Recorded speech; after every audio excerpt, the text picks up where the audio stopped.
I feel whatever I'm feeling. What are you doing that can affect that? Are you setting boundaries? Are you saying no at times? Are you letting people know what you need or you don't need? There are actions you can take to help this.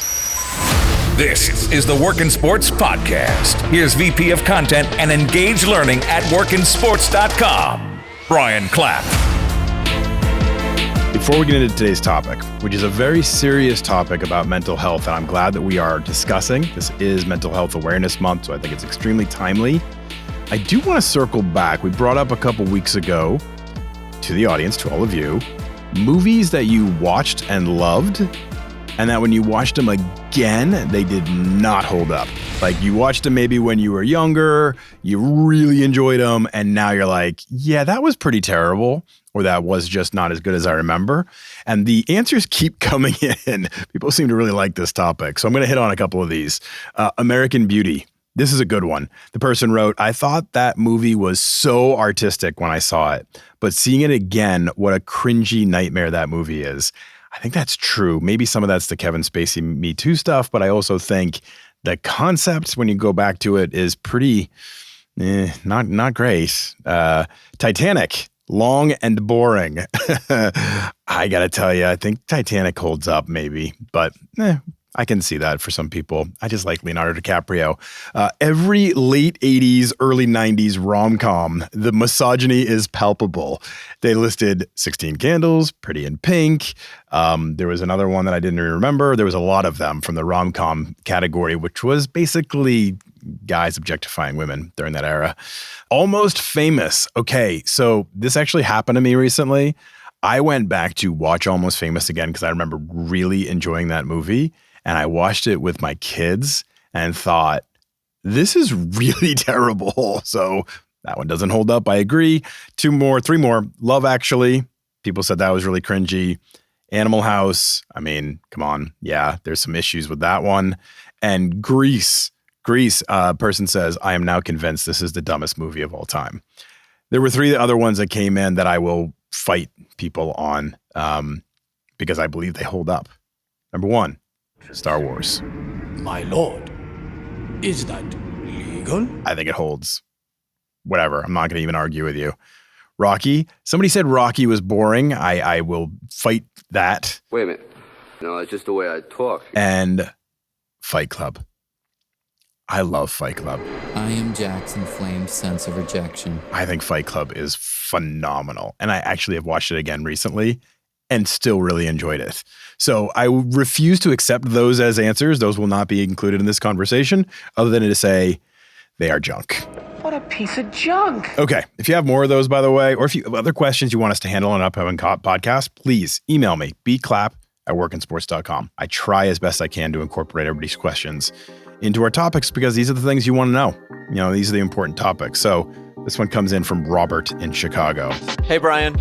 I know this may be a little touchy-feely for your normal topics, which tend to be action-oriented and problem-focused, but I trust your opinion. So I wanted to ask you about mental health.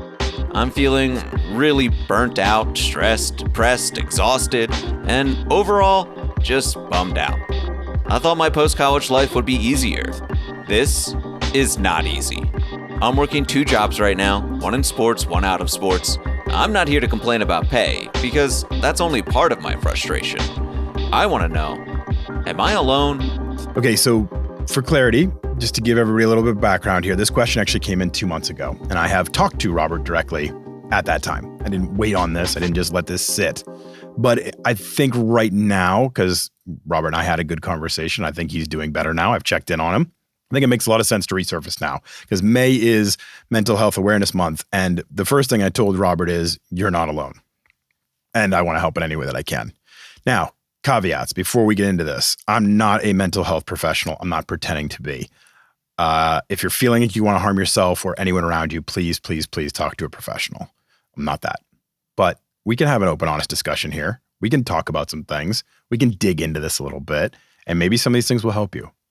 So to give it a little bit of perspective, before we jump into this topic, I want to be really open and honest with this community.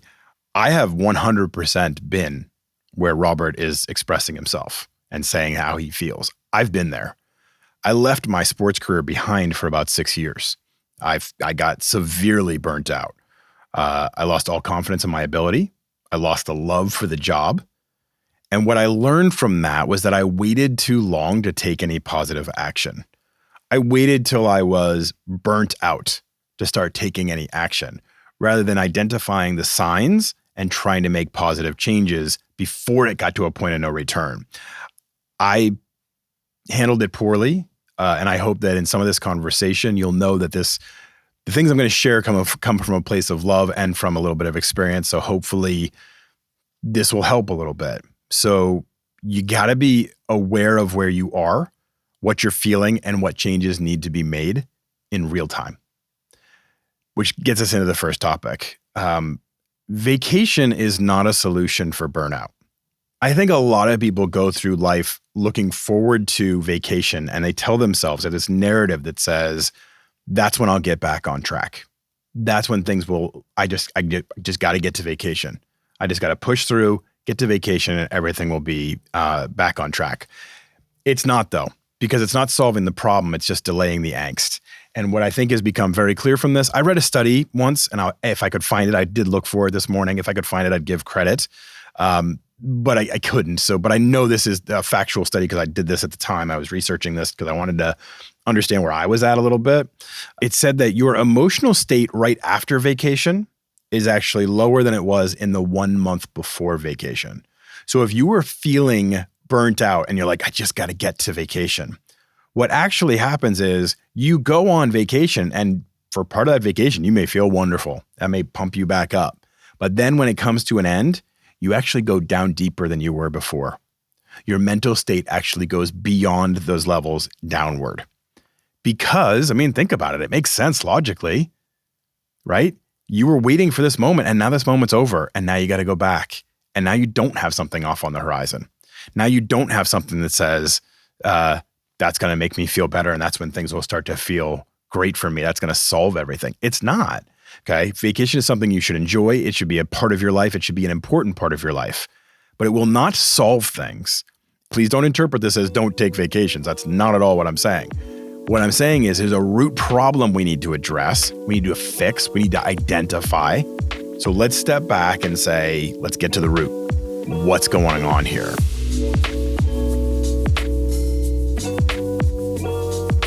When times are good, or times are bad, or times are in the middle, take stock. Why are you feeling the way you are? What is making you feel good at a certain time? Is it a certain task or assignment that you're really into? Is it certain people that you are working with who give you energy and make you feel appreciated? Is it recognition throughout your organization? What is making you feel good? We tend to, as a society, as a people, we analyze when things are bad, but we don't spend any time thinking about why things are good. What is doing it to you? I know if I look at myself, I get energy from certain things that I do. This actually gives me a lot of energy. After I finish recording this, I will feel really good. I like this level of connection with all of you. I like being able to share and help and guide. I know when I go talk in college classrooms, that boosts my energy. I feel really good about that, or I have a really good engaging conversation. I know when I coach my daughter's soccer team that I feel amazing after that. I've tried to spend time identifying why I feel good so I can lean into those activities. But if you don't know what those things are that spark you or make you feel good and special, you will not be able to repeat them or advocate for yourself. On the flip side, why are you feeling bad, or why are you feeling in the middle? Write these things down. Really think about what sparks your feelings either emotionally, positively, or negatively. Once you identify what those emotional drivers are, now you can determine, is this something that's fixable, or is this something that I need to change? For example, you may be like, my boss is a nightmare. They make my life, I'm stressed, I'm anxious, I don't feel like I ever do anything good enough. They are all over me all the time. That is a good thing to identify and to zero in on as it relates to your mental health, but it might not be fixable unless you make change, right? You might need to say, this is untenable, I need to leave. Matter of fact, that reference that I gave earlier of why I left my sports career for 6 years was exactly like that. I hit a point where I was like, I can't work with this person anymore. Can't do it. And I'm out. I had to make that change Felt a lot better afterwards. Not going to lie to you. Now, you could also say, I've determined that I'm happiest when I'm writing content. I'm editing videos. I'm going to events. I'm managing a large event. I'm traveling to trade shows. You can fix this by advocating for those experiences with your boss. You can go and have a mature conversation and say, this is what I love. I'd love to do more in that area. Fixable, right? Maybe it takes time. But if you don't advocate for yourself and you don't speak up for what you know is making you happy, is emotionally driving you in a direction you want to go, then you're only hurting yourself. So I'll use this example too. My wife often struggled with feeling sick for a long period of time. Just always felt off. And she was listening to her body and saying, something's not right. And she went to her doctor, and the doctor said, what I'd like you to do is to really pay attention to how you feel after you eat certain foods. So connect these two things, the action of eating and putting things into your body, and then connected to how you feel. And we were able to, the doctor, not we, like I did anything. It was able to be determined by the doctor that there were food allergies that were affecting the way she felt. We're drawing a connection to not just I feel bad, but what did I do? I ate something that doesn't agree with me and that affected my feeling and my well-being. Now, again, I'm not saying you need to go do an elimination diet. I'm just saying, draw conclusions from your way you're feeling, start to understand those things that are happening to make you feel that way so that you can then make positive changes with it. Okay, next one. Learn when to say no. We are trained in this life to always say yes, and that's bull. I have a team member, not going to mention anybody by name. I have a team member who told me this week that he feels like he's at max capacity. I commend him for speaking up. I never would have had the nerve to do this because I would have been afraid it would have ruined my personal brand, that I would never have gotten a promotion, that nobody would have ever looked at me the same way again, that I would have labeled myself in a negative way if I said I can't, or I'm stressed, or I'm at my max. And that's crap. It's so stupid. You have to know your limits and you have to advocate for yourself. But going even further, we as a collective society always say yes in our outside of work life. So balance that with your work life. You're always saying yes and you're trying to please. And then your outside of work life, oh, kids need a chaperone. Yep, I'm on it. You need to volunteer for the charity event. Okay, I'll be there. We stress ourselves out in every function and we don't recuperate. And then we sit back and say, oh, why am I feeling stressed? It's because you haven't learned how to say no or set boundaries. When you start to think about the emotions you're feeling and you start to give them a label and you start to say, I feel overwrought, I feel anguish, I feel whatever I'm feeling, what are you doing that can affect that? Are you setting boundaries? Are you saying no at times? Are you letting people know what you need or you don't need? There are actions you can take to help this. I'm not saying it's easy, but as a society, we need to accept that grit and grind, earning your keep, paying your dues is all kind of dumb. It's dumb. How about let's work more efficiently? How about let's staff this appropriately? How about let's build positive workplace cultures? Let's support families. I know. Crazy. But while we wait for that to happen, because that's not all within our control, you can control your comfort saying no sometimes, expressing that you can't do something. These are things that are within your control. So while we wait for society to change their attitudes about work and grind and grit and all those stupid terms, you can change the way that you approach your capacity and acknowledge it and advocate and put some boundaries up.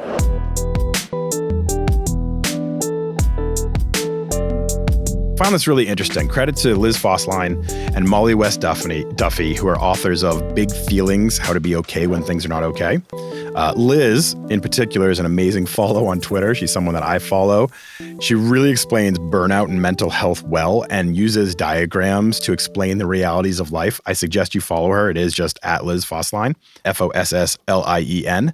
I'm not one of those managed by cliche type people who say, I always say this one, there's no traffic on the extra mile, like that kind of thing. I don't like the cliche motivation, but Liz draws these diagrams that put things in perspective. And to me, they're very impactful. So I would follow her. But one thing she emphasizes in her book, along with Molly West Duffy, as I mentioned, is breaking the stress cycle. And they gave this example, which I love. If you're stuck in traffic for hours, you don't immediately feel better as you walk through your front door. Your body will still be in the middle of a stress response. And if you haven't made it a habit on how to wind down, you'll continue to produce the stress hormone cortisol for the rest of the evening. So eventually, all that accumulated stress will catch up to you and you'll crash. Okay, we can all relate to that. This is very logical. What she stresses and says that you should do to complete the stress cycle is she gives 7 things. Some of these you may not be comfortable with, some of these you may be. So just keep them in mind. Number 1, cry. Cry, have a cry. That will help a lot of people. Number 2, take slow, deep breaths to lower down your stress level. 3, do a physical activity. 4, laugh. 5, hang out with friends. 6, do something creative like writing or drawing. 7, engage in physical affection like asking for a hug. Now, let's circle this back to sports. I've always told everybody that in sports, what happens is you hit the climax of your day at a late night point. If you work in the NBA and you're in playoff season right now and a game gets over at 10:30, 11 o'clock, you're working for another hour, you're still jammed, you're jazzed up, adrenaline's pumping, it's midnight. When I worked in the sports media, it was the same way. I'd hit the top part of my day at 2 o'clock in the morning sometimes, producing a show for the East Coast that would be on the West Coast at 11 o'clock in their prime time. But I would hit the high point of my day at 2 o'clock in the morning. You think of stress as a negative, but stress can also be tied to adrenaline. You need to figure out ways to bring that energy level back down too, or just to change your focus a little bit, or that stress cycle can be positive or negative. So I used to go work out for a little bit afterwards, or I used to do some physical activity, and that would help me calm down, because for a while there, I'd go get a drink at 2:30 in the morning or 2 o'clock in the morning, a lot of drinks. And that was a negative road to go down, and that wasn't solving the problem. So I started to work out instead, and that made a big difference for me. So stress cycle, figuring out how to deal with that and bring yourself down. Okay, one last point. I think this is super important. This is what I think is the most important and impactful point that we're going to make here about mental health. I think we need to redefine what success looks like. Have you ever worked really hard on something? Like it's taken all of your emotional energy. It's been your focus at work. It's been this amazing project, something you've been tasked with. When you're at work, you're thinking about it. When you're not at work, you're thinking about it. And then you finish it and you feel nothing. No joy, no celebration, no sense of accomplishment. I sure have. I've had that happen a lot before. Sometimes I just feel relief, not joy. That's a clear sign that you're not aligned. What are you trying to accomplish? What are your goals? How do these activities contribute to that goal? Am I driving towards something I don't really want anymore? Do I need to change? All of this is scary, but let's put this in perspective for a second. If you were watching a horror movie and a person is driving alone down a dark road, country road, let's say, lots of trees, wilderness, no houses, no streetlights, and a fog starts to come in, what do you know is going to happen? Yeah, they're going to die soon, right? Okay, that's you as the person watching. But should that person driving, should they A, just continue down that scariest path possible because changing direction is hard? Or B, stop the car, evaluate your life decisions, do a 3-point turn and start heading back the other direction, getting out of there, changing, making that move. When you're watching the horror movie, of course, you're like, what are you doing? Why are you going down that road? Don't you know how this ends every single time? Put this in perspective for your life, right? Do you just continue? You see the scary road ahead. You know it's not what you want. You know the fog's coming in. You know it's going to end poorly for you, but you just keep going down it because it's easy, because it's momentum, because it's a path you're already on. Yeah, that's how we all act. Because change is hard. But when you're watching the movie, you're saying to yourself, turn around. You know what the right thing to do is. You know what the right thing for somebody else to do is. But we have a hard time telling it to ourselves. We have a hard time when we're in the moment saying, this isn't the path I want anymore. This doesn't result in the feelings that I want. This isn't going to get me where I need to go. You got to be willing to make those changes. You got to be willing to pivot. Do that 3-point turn, head back the other direction. You're in control. You may not realize it, but you're in control. Furthermore, on this idea of success, I interview a lot of people for our Work in Sports podcast, and I will often ask high performers, do you ever sit back and celebrate your successes, or is it always on to the next thing? Every one of them says, pretty much always on to the next thing. Grind, but on to the next thing. I think that's messed up. I think we all have to do a better job of celebrating our successes and having some perspective here. You will always have a ton of things to do. Your to-do list will never stop. You will always have more to do today than you possibly can do today. That does not mean today is a failure if you don't clear everything off your list. That is an unattainable goal. You will not clear everything off your list. Prioritize. Set up your day. Tell yourself, these are the 3 most important things I need to do today, and if I get them done, today was a success. I nailed today. You will not get everything done, but you will quickly feel like a failure if that is your standard. If you're looking at it and saying, I need to accomplish everything in order to be a success, or even a lot of the list, that's just not going to happen. Get that in your head. Prioritize. Try to work through those things that are the most important things. Look at those as successful. Sit back at the end of your day, shut off all your machinery and say, I accomplished something good today. We need to start to celebrate these moments more. Little tiny victories every day, and then big victories on bigger projects. Nobody does it. Nobody's celebrating anymore. Nobody's happy with their accomplishments. They're always thinking about what's next. Unhealthy, not sustainable. So I'm going to pat myself on the back for finishing this recording. I'm going to feel pretty good about the advice that we're sharing and the help that we're trying to provide. I'm going to tell you how awesome our podcast is and that you should rate, review, and subscribe. And I'm going to look at this like a pretty darn good day. And I hope you do the same. I hope you figure out those triggers that make you feel good and you figure out ways to repeat them and advocate for yourself and make sure that they happen in your life. Thanks for the great question, Robert. Please, everyone, take care of your mental health. It's all you got, right? You got to work with what you have, and this is what you've got. So take care of yourselves, take care of each other, and thanks for listening.